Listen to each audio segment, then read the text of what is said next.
牧者平安。侍奉有几个面向我们需要去面对。第一个就是对着事情、事工、决策。作为一个教会的牧者，特别是主任牧师，我们有做不完的事，各样的决策要下。第二就是侍奉是要面对人，我们有弟兄姐妹，我们有同工，我们有其他的牧者，甚至我们有别的教会和我们一样职分的，我们要跟他们交往。有些人我们需要带领他们，有些人跟我们是平行的，我们需要协调，甚至有些是宗派的领袖，我们要对他们负责，或者是教会有一些长老，他们也是我们负责的对象。作为一个牧者，在侍奉当中，他还有一个很大的问题，那就是自己。我们自己会软弱，我们也会受苦，我们会生病，我们也有一些拿不掉的罪恶。因此，侍奉碰到问题，令人灰心，这个应该是你做一个牧者很正常的现象。我要提醒你，不是只有你这么辛苦，所有的牧者都这么辛苦。那问题是，神为什么这么残忍呢？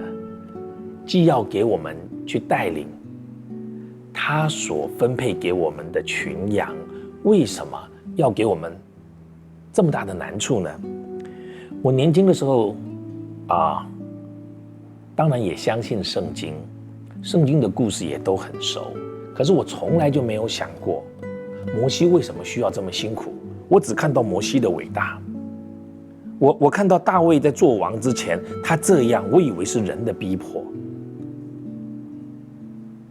到了保罗，那个是我年轻最喜欢的一个圣经人物，我觉得真是可怜。尤其读到他后来有一次讲到说他是怎么样的受苦，我就觉得为什么会这样呢？但是在服侍的过程当中，我就一直没有探讨这个问题。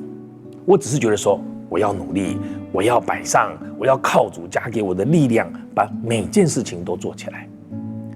可是当我服侍越来越久，越多的沉淀之后，我就发现环境的变迁会逼得我们要做出回应。我想再过几年甚至几十年之后，都不会忘记2020年有一个新型冠状病毒的疫情。当然几年之后就会知道这件事情的结果是什么。可是身为当代的牧者，能够不做出回应吗？可是在回应的过程，我不知道你会不会很痛苦，或者我们有一些环境是不被我们喜欢的，人事的异动。有的时候我们有一个非常好的同工，他突然就离开我们；有的时候是搬家工作环境；有的时候竟然就过世了。我看到很多很重要的同工都很年轻的时候过世，我就不知道为什么。我身边就有好几位，我常常想说，他们如果留下来，不是很好吗？可是随着服事的增加，你就会发现你的能力越来越强，因为你能够判断这件事情该怎么处理，那个人应该你怎么面对。服事的困难，服事的挫折是一定有的。当然神用这一些就来装备我们。因此今天我要说，坚持到底的人都学到了神如何栽培领袖迈向成熟的功课。这个是我在带领其他的牧者我最常强调的事，就是环境是为了考验我们，神兴起人和环境是为了装备我们，使我们成熟，使我们改变。但是当我们能力越来越强的时候，当我们处理人事越来越老练的时候，特别是作为一个牧者，他必须讲道。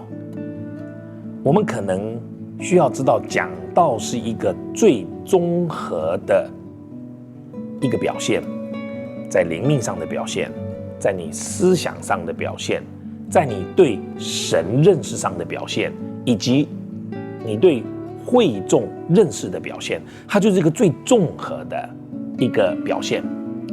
当你到了50几岁、60几岁的时候，你应该会讲到了。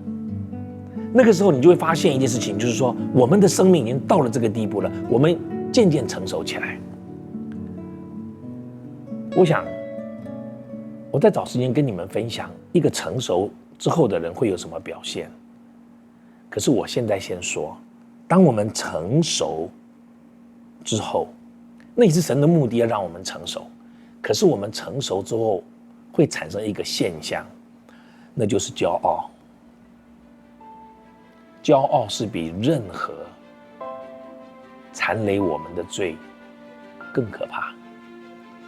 所以我要另外找一段时间跟你们讲，环境的不顺利让我们成熟，成熟之后，我们带来另外一个难处，就是我们会骄傲。